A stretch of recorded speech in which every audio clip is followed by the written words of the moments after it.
This is the budding light of hope and knowledge, the delight of Sri Prakash Educational Institutions, spreading academic brilliance in all directions. ప్రపంచం మరో ప్రపంచం పిలిచింది అని అభ్యుదయ భావాలను మనలో రేకెత్తించిన శ్రీశ్రీగా పిలువబడిన శ్రీరంగం శ్రీనివాసరావు గారు 30 ఏప్రిల్ 1910 విశాఖపట్నం ఆంధ్రప్రదేశ్లో జన్మించారు. వీరు ప్రభవ, మహాప్రస్థానం, చర్మరాత్రి, ఖడ్గ సృష్టి, మరో ప్రపంచం వంటి రచనలు చేశారు. వీరి తల్లిదండ్రులు పూడిపెద్ది వెంకటరమణయ్య, తల్లి అప్పలకొండ. 20వ శతాబ్దంలో తెలుగు సాహిత్యానికి శాసించిన మహాకవి, సామ్రాజ్య చందోపాధ్యాయ కవిత్వాన్ని ధిక్కరించిన విప్లవ కవి, అభ్యుదయ భావాలతో జనం గుండెల్లో చిరస్థాయిగా నిలిచిన వైతాళికుడు. మరోవైపు సినీ రంగంపై తనదైన ముద్రను వేసిన హేతువాది, నాస్తికుడు. తెలుగు సాహిత్యానికి దిక్సూచిలా వెలుగొందిన కవితా సంకలనం మహాప్రస్థానం. ఆయన కవితా సంకలనం ఓ మైలురాయి. సాహిత్యానికి మహాప్రస్థానానికి ముందు తరువాత రెండుగా విభజించి చెప్పడంలో అతిశయోక్తి లేదు.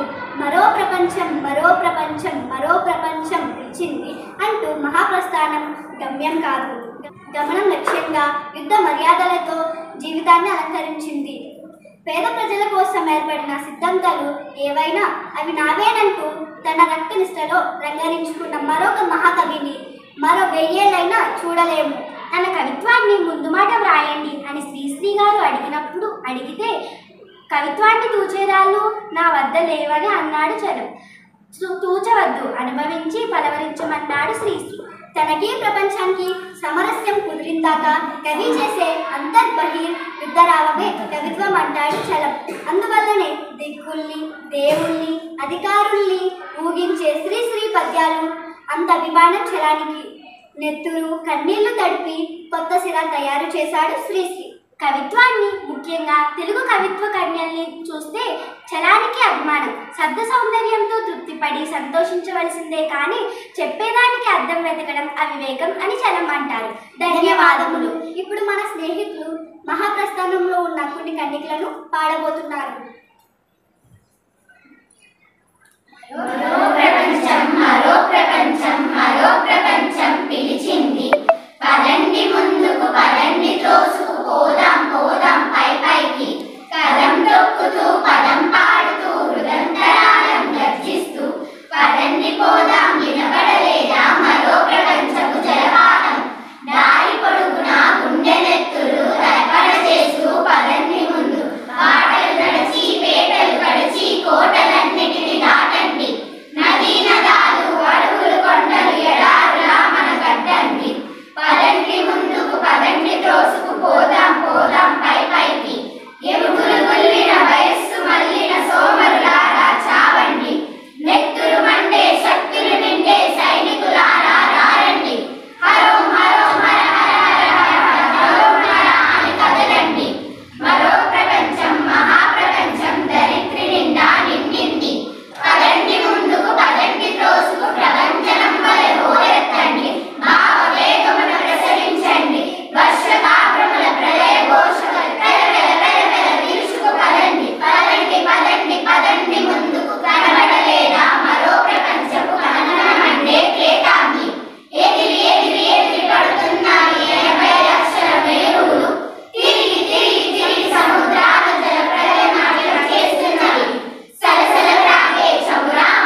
నీవు